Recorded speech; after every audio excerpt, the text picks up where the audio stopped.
যে আমার ফুড, আমার ড্রিঙ্কস, আমার ইনকাম, আমার ড্রেস আপ, আমার এন্টারটেইনমেন্ট, আমার সবকিছু হালাল দিয়ে আমি সাজাবো। আমার জীবনটাকে আমি হালাল দিয়ে সাজাবো। রাজি আছি না নাই? সব হালাল হইতে হবে। নারীদের ফ্যাশন, অনেক নারীরা ফ্যাশন সচেতন। খবরদার, নারীরা টাইট ফিটিং পোশাক পরতে পারবে না। পারবে? পাতলা পোশাক পরতে পারবে না। তারা নিজেদেরকে আবৃত করে রাখতে হবে।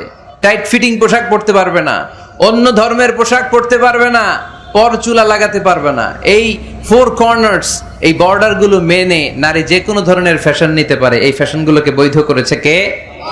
এজন্য রাব্বুল আলামিন বলেন, ইয়া আইয়ুহান নাসু কুলু মিম্মা ফিল আরদি হালালান তাইয়্যিবা ওয়া লা তাত্তাবিউ খুতুওয়াতিশ শাইতান ইন্নাহু লাকুম আদুউম মুবিন। সুবহানাল্লাহ।